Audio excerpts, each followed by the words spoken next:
रुद्राभिषेक करवाओ, पंचाभिषेक करवाओ, कितना भी करवाओ, परंतु जीवन में रुद्राभिषेक पंचाभिषेक करवाने के बाद आपके जीवन में अमृत नहीं जुड़ा, आपने चरणामृत नहीं लिया, आपने सुधामृत नहीं लिया, आपने रसनामृत नहीं लिया, आपने ज्ञानामृत नहीं लिया, और अगर आपने कथामृत नहीं लिया तो आपका जीवन बेकार है, किसी काम का नहीं। तो कथामृत की बड़ी महिमा है भैया, क्या कहे गए, कथामृत की इतनी महिमा है, जितनी कहो उतनी कम है। लेकिन साधु जी, विचित्र बात तो यह है कि जानते सब हैं पर मानता कोई नहीं। कथा उपदेश देने वाले भी जान रहे हैं कि संसार जो है किसी काम का नहीं, माया किसी काम की नहीं, लेकिन महाराज जी भी कहते बिना 1.5 लाख के कथा ना हुई है, स्थिति तो जाए। हाँ, जो कहते कि माया व्यर्थ है, उन्हें भी माया चाहे तब कथा करने, माया की बात भी बिना माया के नहीं सुनाने। हाँ, एक बार एक ऐसे दार्शनिक थे, वो दार्शनिक बैठे हुए थे तो कोई कथा सुना रहा था, माया सब व्यर्थ है, संसार सब झूठा है और माया के चक्कर में नहीं पड़ना चाहिए। सोई दार्शनिक जो महात्मा का कमंडल था वो लिया और चल दिया।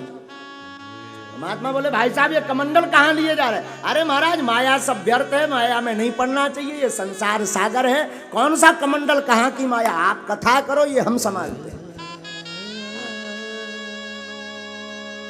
तो उपदेश देना पर उपदेश कुशल बहु तेरे, उपदेश देना सरल है पर जीवन में चलना बड़ा कठिन। लेकिन हम निवेदन करें, बार बार उपदेश देते देते, बार बार उपदेश सुनते सुनते एक बार चित्त में चिपक ही जाती है बात। जैसे रसरी आवत जाए सिल पर पड़त निशान, जैसे बार बार रस्सी कुआं की पाट पर चलती है तो निशान बन जाते साधु जी, उसी प्रकार बार बार कथा सुनने से, बार बार कथा कहने से, बार बार चरित्र पढ़ने से, बार बार चरित्र के चित्र का ध्यान करने से गोविंद चित्त में चिपक ही जाते हैं। बार बार कहो, इसलिए तो बार बार कहो, एक बार नहीं हर बार। कई लोग पूछते महाराज इतनी बार राम राम की क्या जो, एक बार कथा सुन ली हो गया। आप कहते कथा सुन लो तर जाओगे, बार बार क्या जरूरत है, बार बार भोजन क्यों करते हैं? भोजन से जिस प्रकार शरीर पुष्ट होता है, भजन से आत्मा तुष्ट होती है। और अभी सत्यनारायण पर चर्चा है, यहाँ वहाँ भटकने की आवश्यकता नहीं। निवेदन करूं, मैं प्रार्थना करूं, बुरा मत मानना। गीता योग का विषय है, श्रीमद् भगवद गीता योग का विषय है, राम कथा संयोग का विषय है, श्रीमद् भागवत कथा वियोग का विषय है, परंतु सत्यनारायण हरि से मिलाने का एक दर्शन है।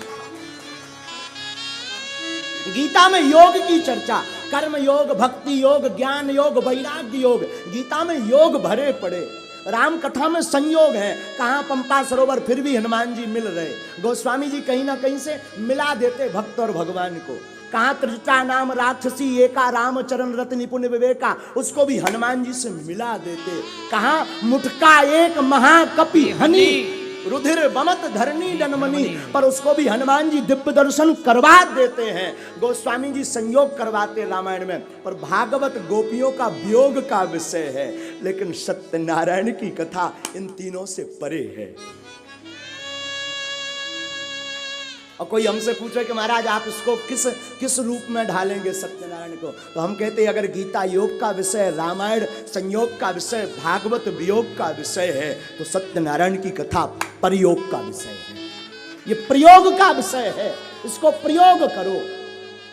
सत्यनारायण की कथा प्रयोग का, योग संयोग वियोग और सत्यनारायण की कथा प्रयोग, इसे अपने जीवन में प्रयोग करो। हम नहीं कहते, महापुरुष कहते साच बराबर तप नहीं,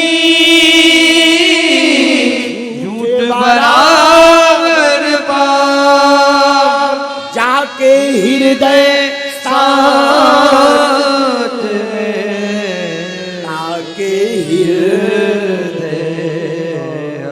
योग वियोग संयोग प्रयोग, और सत्य ही नारायण है और नारायण ही सत्य है, यही सत्य नारायण है। कोई छोटा विषय नहीं है। हम लोग कह देते पंजीरी बनाओ, केले के पत्ता रखो, विष्णु भगवान रखो, 5 वे घंटिया बज जाए, हो गई सत्यनारायण। हाँ, ये सत्यनारायण नहीं है महाराज। सत्यनारायण पढ़िए, तीसरी रेवा खंडे। किस पुराण की ये कथा? हाँ?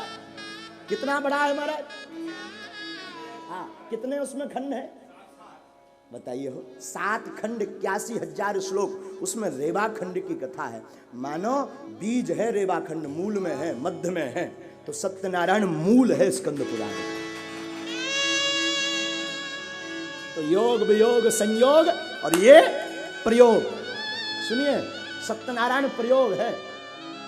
क्या है? प्रयोग है। इसे प्रयोग करो अपने जीवन में। सत्य बोलो, सत्य तौलो, सत्य का स्मरण करो, मस्तक भी सत्य की जगह पर झुकाओ, शरणागति भी सत्य में लो।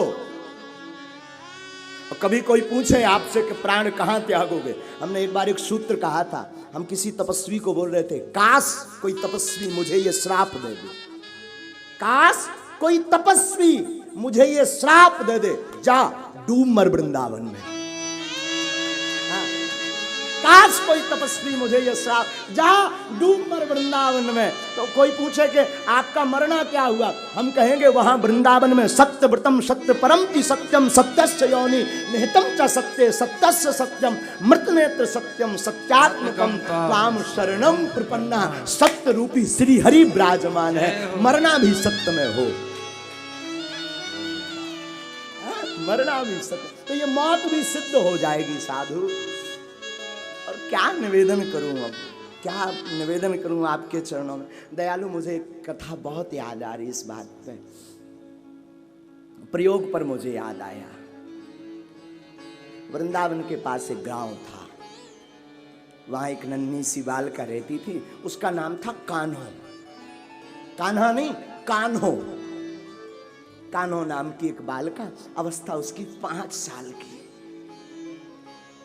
उसके पिता थोड़ा बिजनेसमैन थे, व्यापारी थे। वृंदावन ब्रज क्षेत्र की ही घटना, सत्य घटना सुना रहे, 80 साल 90 साल पहले की। वो ब्रज परिक्षेत्र में रहती, तो ब्रज में तो घर घर ठाकुर, घर घर तुलसी ठाकुर सेवा, दर्शन गोविंद जी को है। तो प्रयोग पर चर्चा कर रहे हैं हम आपसे। वो रहती ब्रज में। एक दिन उसके पिता वृंदावन गए। वृंदावन गए तो उसने पूछा, पिताजी कहाँ जा रहे हैं? तो कहा, बेटी तू घर रुक, कान्हो तू घर रुक, मैं वृंदावन आऊं, अबे हाल में बांके बिहारी को दर्शन करके वापस आ जाऊं। पिताजी, ये बांके बिहारी कौन सी बलाए है? बेटा ये सुना है कहे, बांके बिहारी ब्रज को राजा है, हम सबन को प्राण है, जगत को आधार है, जगदीश है, जगदात्मा है, जगन्नाथ है, जगत वेत्ता है, जगन्नाथ है, कोई साधारण नहीं, वो जगदात्मा है, जगत की आत्मा है बांके बिहारी। पिताजी, इनको और क्या क्या कहते हैं? बेटी, इनके अनंत नाम है, कोई बांके बिहारी कहता, कोई कान्हा कहता, कोई कन्हैया कहता, कोई चित्तचोर कहता, कोई माखन चोर कहता, कोई मुरली वाला कहता, कोई गोपेश्वर कहता, कोई गोपीनाथ कहता, कोई कुछ कहता, कोई द्वारकाधीश कहता, कोई नंद नंदन कहता, कोई यशोदा नंदन कहता, कोई ब्रजनंदन कहता, कोई देवकी नंदन कहता। अनंत नाम है इसके, इसके अनंत नाम है, लेकिन ये बांके बिहारी है। अच्छा, अब उससे वो रट लग गई। दिखता कैसा? तो वो श्लोक की जो पंक्तियों का अर्थ है ना, कस्तूरी तिलकम ललाट पटले आदि आदि की चर्चा बताई कि वो मोर मुकुट पहनता, सांवला स्वरूप है, बड़ा प्यारा है। अब उसको लगन लग गई ठाकुर जी से। धीरे धीरे वो बड़ी हुई, बड़ी हुई तो प्रेम तो ठाकुर से हो गया था। कभी ब्रज जा नहीं पाई किस्मत से, कभी ब्रज जाना नहीं हुआ, वृंदावन कभी जाना नहीं हुआ। लेकिन वो नित्य सुबह और शाम ठाकुर जी को भजती, कहती कभी हम आएंगे। इतने में गांव में एक महात्मा पधारे कथा सुनाने को, तो हम हमेशा बोलते कथा सुनते रहो, बार बार सुनो। महाराज जी ना जाने कब किस महापुरुष का कौन सा शब्द हृदय पर चोट कर जाए और जगत व्यर्थ और गोविंद ही सार्थक नजर आए। हाँ, कब कोई ठिकाना नहीं, तो बार बार सुनना चाहिए। उसने कथा सुनी, कथा में उसे गोविंद से प्रीति और बढ़ गई, प्रेम बढ़ा। लेकिन किस्मत तो देखो, धन्य है कन्हैया, किसी से उसकी मंजिल का पता पाया नहीं जाता। जहां वो है वहां फरिश्तों से जाया नहीं जाता। खास किसी के दिल मकसूद ये होता है, ये वो नगमा है जो हर साज पर गाया नहीं जाता। ये वो नगमा है जो हर साज पर गाया नहीं जाता। तो उसको बड़ा प्रेम हो गया कन्हैया से। लेकिन किस्मत तो देखो, उसका जब विवाह की बात आई, 16-17 साल की हुई, उम्र बड़ी भई, ठाकुर जी से बड़ा प्रेम उसका ज्यों का त्यों था। लेकिन संयोग बस उसका विवाह वृंदावन में ही हो गया। अब तो बड़ी खुशी। वृंदावन की बात चली तो ना बर देखा ना घर, और हाँ कह दिया। पहली बार गई तो पहली बार में तो नई नवेली दुल्हन बन करके गई, भला कौन परिचय में। वापस आई कुछ दिनों में, और पहली की परंपरा में गौना हुआ करता था, गौना। और गौना थोड़ा रुक करके होता था। गौने का मतलब द्वितीय बार जब जो है कन्या लड़की अपने पति के घर आती है, उसे गौना कहते हैं। और बुंदेली का बड़ा अच्छा वो गीत भी कई बार नजर आता है, याद आता है। बरो लगे चाहे नौनो जू, गौनो तो एक दिन होनो जू। हाँ, बरो लगे चाहे नौनो जू, एक दिन गौनो होनो जू। हाँ, तो गौना उसका हुआ। अच्छा, गौना सबका भी होना है। एक और बात, एक नई बात हमें ध्यान आ रही, गौना सबका होना है। ये हम अपनी ससुराल में हैं, माए के एक दिन सबको जाना है। माए के तो पीहर यानी हमारे प्रभु का ही घर है, वही जगत पिता है, वहां सबको जाना है। क्या पुरुष क्या स्त्री, सबको जाना। तो उसका गौना हुआ, वृंदावन गई वो। आहा, महाराज वृंदावन गई दोबारा में, तो मन में विचार करती जाती थी कि जो महाराज जी गांव में आए थे, उन्होंने कहा था ठाकुर जी से प्रेम करना है तो कोई संबंध बनाओ। क्या संबंध बनाओ? तो उस कान्हों ने ठाकुर जी से विचार किया, हमारे पति की आयु 25-26 साल है, ठाकुर जी छोटे तो होंगे ही, 16-17 साल के दिखने में लगते हैं चित्रों में, हमें लगता है ये हमारे पति से छोटे हैं, हम एक काम करते हैं, इनको अपना देवर बना लेते हैं। ठाकुर जी को उसने देवर बना लिया। अब तो उसी भाव में जीवे। हम जाएंगे कभी बांके बिहारी तो पूछेंगे देवर जी कैसे हो, उसे क्या पता, बेचारी भोली सी पागल सी, उसे ज्यादा अनुभव नहीं जगत का। तो उसे लगा शायद बांके बिहारी कोई राजा है और वो भगवान है, वो वहां बैठते हैं रोज बातें करते हैं। उसका ऐसा मनोभाव था, मन का मंथन था, उसकी अपनी एक जिज्ञासा थी, उसकी अपनी एक काल्पनिक दुनिया थी, लेकिन काल्पनिक होते हुए भी सत्य है। वो बार बार मंथन करती, बार बार विचार करती। यमुना जी के नजदीक जब वृंदावन पहुंची तो यमुना के पल्ली इस पार इसका गांव, उस पार वृंदावन, इस पार यमुना के किनारे उसके पति ने कहा, कान्हो तू घूंघट डाल के बैठ, मैं तब तक यमुना जी में स्नान करके आऊं और तो लेके मैं फिर घर क्यों चलूं, सांझ तले जानो तो फिर अबेर रह जाएगी, देर रह जाएगी। कान्हो ने कहा ठीक। माँ ने तो समझाया ही था, अरे लाली तू ब्रज जाए रही, वृंदावन जाए रही, पर घूंघट ने एक लंबो डालियो, लंबा घूंघट डालना। सो वो लंबा घूंघट डाल करके एक वृक्ष के नीचे टिक करके बैठ गए। अब बार बार अपने देवर का चिंतन करें, बार बार बांके बिहारी का चिंतन करें, बार बार मनमोहन का चिंतन करें, बार बार गोविंद का चिंतन करें, बार बार ब्रजाधीश का चिंतन करें, बार बार श्री कृष्ण का चिंतन करें, बार बार कन्हैया का चिंतन करें। और हमारे ठाकुर भी चिंतन कोई अत्यधिक करे तो ठहर नहीं पाते। ठाकुर कहते, तू पग राखे एक जो, मैं राखूं पग 60। और भगवान से रहा नहीं गया। हमारे भगवान नन्हे से बालक बन करके 16-17 साल के ठाकुर जी बन करके प्रकट हो गए और आए। अरे भाभी मोए नेक मुखड़ो तो दिखाए दो, मुखड़ो तो दिखाए दो। इधर कान्हों ने मन में विचार किया, ना जाने ये ब्रज है कौन सा नगर है, ये कौन सा है, ये बार बार भाभी भाभी कहे, आज तक हमने इसको पहचानो ना है। और कहीं अगर मैंने घूंघट उखाड़ो और काऊ बूढ़े पुरुष ने देख लो तो नाक कट जाएगी, घर में खबर जाएगी कि अमुक की बहू तो मुंह उगाड़ के घूमे। सुबह ने अपना घूंघट जबरदस्ती पकड़ लो और जैसे ही पकड़ो तो बार बार ठाकुर जी हाथ ने छुड़ावे, बार बार घूंघट को पकड़वे, वो बार बार मुंह दूर करवे। अंत तो गत्पा ठाकुर जी ने हाथ को झटका देख करके मुंह देख लिया और जैसे ही इसकी नजर पड़ी, सांवला सा कटीला सा बदन, कजरारी अखियां, घुंघराले वाल, लाल लाल होस्ट, बड़े बड़े कपोल, घुंघराले वाल, कानों में कर्णफूल पहने हुए, गले में बैजंती माला पहने हुए, पीतांबर धारण किए हुए, कटी में मुरली बांधे हुए, वो सांवले स्वरूप को देख करके वो भी बाबरी है गई कि ना जाने जे कौन सो लाला है, लेकिन देख करके गदगद है गई। फिर का अपने पति को आवाज दी, उसका पति आया, उसने पूरी घटना बताई। एक नन्हा सा बालक आया, बड़ा विचित्र सा, उसने जबरदस्ती मेरा मुंह का पल्लू दूर कर दिया। पति ने कहा चिंता मत कर, होगा कोई बाबरा, यहां वहां देखा पर कोई दिखाई नहीं पड़ा।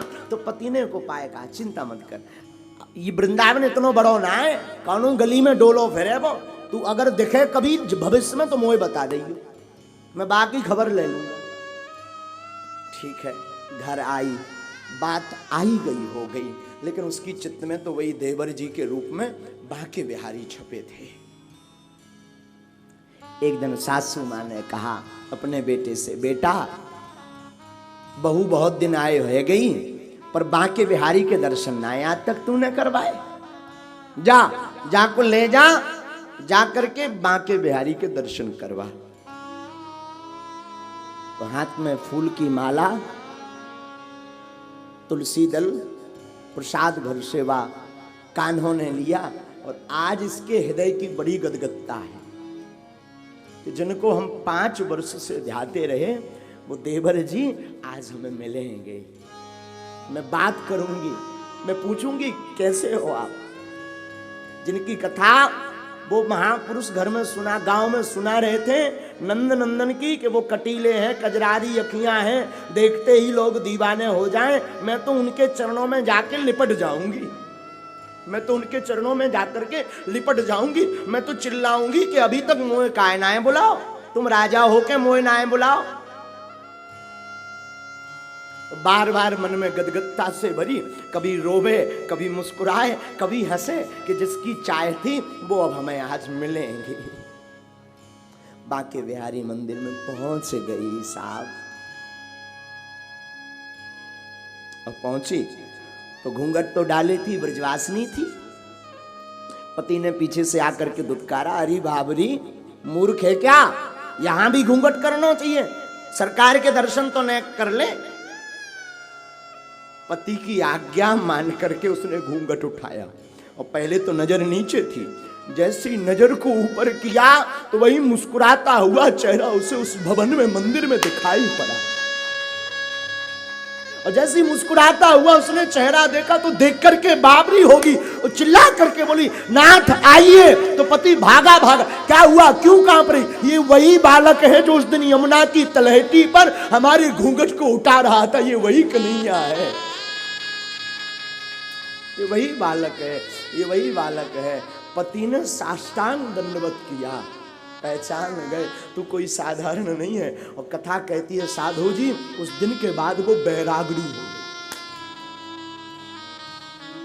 पति को छोड़ परम पति में लग गई। वृंदावन की गलियों में डोले, कभी जमुना किनारे घूमे, कभी चौखट पर बांके बिहारी की पड़ी रहे। देवर जी अब दोबारा कब दर्शन होंगे? एक बार तो भूल है गई सो है गई, अब कब दर्शन हो गए? वो कथा कहती है कि अपने जीवन के 70 साल तक डोली, बुढ़ापा आ गया, शरीर लचके, खाल लटक गई, आंखों से दिखाई देना बंद हो गया। और एक दिन लगा के अब मैं 2-4 दिन की मेहमान हूँ। रात के 2 बजे बांके बिहारी के मंदिर के पीछे पड़ी पड़ी, हे गोविंद, अरे देवर जी अब ये प्यास कब मिटेगी? तो देखती है हाथ में कोई प्रसाद लिए हुए नन्हा सा बालक मटकता हुआ, नाचता हुआ, खिलखिलाता हुआ चला आ रहा। और जैसे ही आया, आंख बंद होने ही वाली थी कि हाथ से प्रसाद लिया। भाभी नेक खाए तो ले, भूखी ना आए रहे तुम। और जैसे ही उसने नेत्र खोले तो देखा ये वही बांके बिहारी देवर जी हैं जिनके लिए मैं बचपन से रोती रही, चरणों में लिपट गई और हमेशा के लिए गोविंद के चरणों में डूब गई।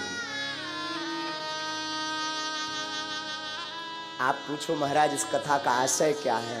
तो मैं निवेदन करूं, इस कथा का आशय है प्रयोग। कैसे प्रयोग है भैया? अपने जीवन में ठाकुर जी से कोई नाता बना लो, अपने ठाकुर के चरणों से कोई संबंध जोड़ लो। ये प्रयोग एक बार कर देखो, सत्यनारायण सफल हो जाएंगे,